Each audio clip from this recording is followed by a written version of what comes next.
Last month, my therapist shared that they believe me to be autistic. I've been working through the book Women and Girls with Autism Spectrum Disorder by Sarah Hendricks, just reading passages that especially resonate with me. This video will be chapters 9, 10, and 11. I don't think I ended up with any out of chapter 10 that I wanted to read, so I guess more like 9 and 11. The number of people who have ever witnessed my entire real self is 1. New passage. It simply wouldn't occur to me to invite a friend for a walk or a bike ride, for example. I would just go by myself. I like these people very much, but I find that after around 2 hours, I have run out of things to say and have exhausted myself with performing and need to leave, go home, and take a nap. Slight caveat there, I don't tend to do things by myself. I do them with my husband. New passage. What we can learn from these women is that large social networks are not the norm and that crafting a social world that fits within the autism is the best path to well-being. If women with autism can understand that their failure to procure a large group of friends is actually perfectly typical, I hope this will lead to a greater sense of self-worth and acceptance. Somebody's anecdote. For me, even interacting with friends I've known for years is difficult. I have to make a conscious effort to sort of keep on task when I am with a friend. So in the end, I am exhausted and just can't face seeing them again soon.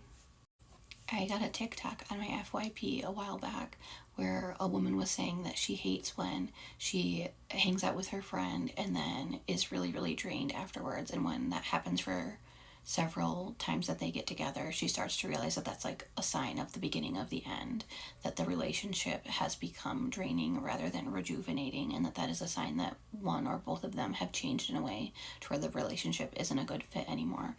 That was so fascinating to me because I always find social interactions draining, so that would definitely not be an indicator that this is a bad relationship for me. When the relationship is bad, yes, it's more draining, don't get me wrong, but I can have a good social interaction and I'm still exhausted. New passage. Some autistic women have identified that there are particular types of people who appear to either be drawn to them or whom they are attracted to, and this was within the context of friendships. I gave some examples that didn't quite resonate with me, but the broader concept resonated with me. I noticed that I have almost always been friends with people who are the eldest daughter and kind of fit in the stereotypical eldest daughter personality type. I also have noticed that in my adult life, I haven't really managed relationships with people my age.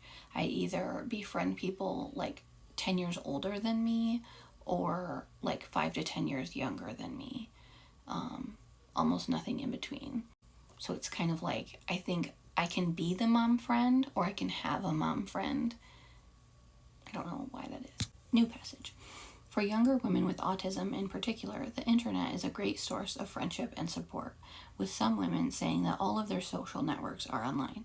This suits many people with autism as it means that they can remain in the stress-free environment of their own home while having contact with the outside world on their own terms. It's easier to log off than to remove yourself from an awkward party scenario.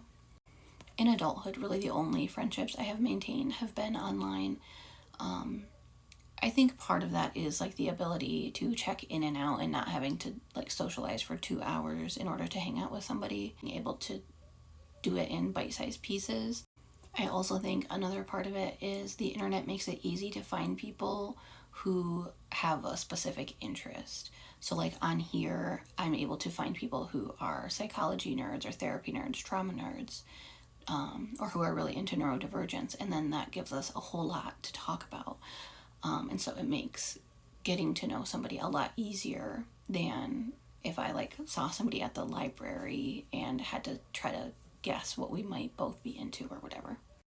Also, I feel like I am better at texting than I am talking by a long shot. I spend too much time in writing text responses. My texts are very long, but I can rewrite them and edit them and take out super unnecessary detail, really control and filter myself through text. Although at the same time, once I get to where I truly feel connected to somebody, I feel less need to do that.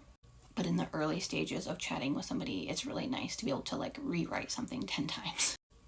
New passage. Animals featured strongly in the lives of many women and are generally understood to be important in the lives of many people with autism. I feel like so many people absolutely love their pets, right? But I do feel like I'm a little bit next level. Like I used to have 2 pugs and I called myself a crazy pug lady. Now I have a cat. Like I absolutely adore my cat. I am obsessed with her. I have like a stroller for her. We take her on walks. Other things that people would think are pretty weird. I didn't have anything for chapter 10 that was on sexuality, and so there's a lot of focus there on like LGBTQ people, some other than that, but like none that really resonated with me. Chapter 11 is on romantic relationships. I kind of want to do a disclaimer when getting into this part. My husband has been tested twice and was diagnosed with ADHD once and told he didn't have ADHD another time, so that's always kind of been up in the air. And his therapist, who is also my therapist, we share the same individual therapist, specializes in autism, and they have said that he has neurodivergent traits to both of us. We have not picked apart exactly what that means. He has not asked if they think he is autistic as well. So all that to just to say, it's up in the air. I see some autistic traits in him. I don't think he's particularly interested in exploring that right now, which obviously is fine. But I'm also not like convinced. Like there's a lot that I see in myself that I don't see in him, etc. This feels like a bad transition from what I was just saying because this has nothing to do with my husband. Vulnerability to sexual abuse. The notion that girls and women with autism are particularly at risk for predatory individuals is well reported, and it lists multiple studies. I have kind of a slew of sexual traumas. Also, I don't have a specific passage for it, but it was kind of talking about a general sense of like being overly trusting or like seeing too much good in people or not seeing bad intent. I see myself in that some, like not overall. Like I definitely can be very, very slow to trust in a lot of ways, but also like for example, in middle school I was groomed by somebody online, and looking back, that was a whole lot of naiveness on my side and being overly willing to see good where there wasn't any. So I think maybe I kind of have a natural tendency to that, and how I have overcorrected from that is by becoming really, really untrusting. New passage. Successful relationships. Women with autism tend to form relationships.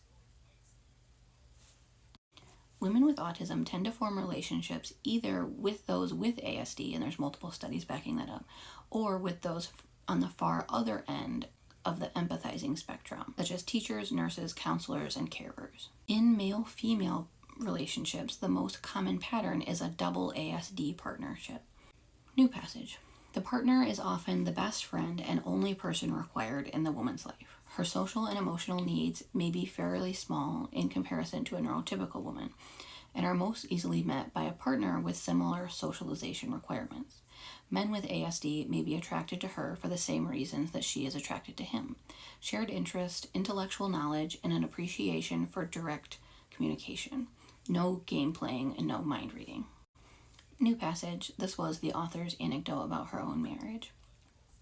How on earth we managed to find each other, I don't know.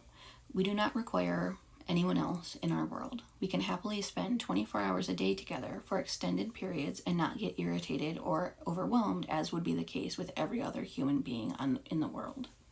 This is extremely true for me. I've been with my husband for since high school, and we've lived together basically that whole time. And for most of our relationships, we have both worked from home. And a lot of people are really baffled by how we don't drive each other crazy, but we don't. And for the most part, we don't really even get cabin fever. We do a lot of interacting, but we also do a lot of alone together time. I'll be doing my thing and he'll be doing his thing a couple feet from me. So that's even true with food. We're both picky eaters. When we want to eat the thing the other person doesn't like, we'll just eat different meals. Next passage. And this is continued from the author's experience of her own relationship that I related to. Most importantly, we accept each other without judgment. As a woman with autism, this has been a once-in-a-lifetime experience for me, a respite from the performance I put on for the whole rest of the world, a place to truly call home. I cannot emphasize strongly enough what a difference this has made to my entire life.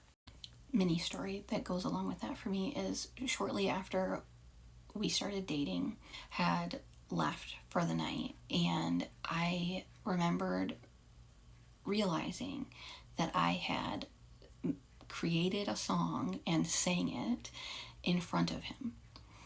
And not only would I normally never sing even like a normal song in front of somebody, I certainly would never like create my own mini song and then just sing it in front of somebody. And I was shocked that I did that without even like catching myself, and kind of panicked when he left that night, because it was like, this was like a scary level of like unfiltered and trusting. And at the same time, it was like such a good feeling to just be able to be that unfiltered, at least in ways that make sense, that a lot of what I was experiencing was unmasking in a way that I had not experienced before, but also a level of acceptance that I had never experienced before. And so it was terrifying and wonderful all at the same time.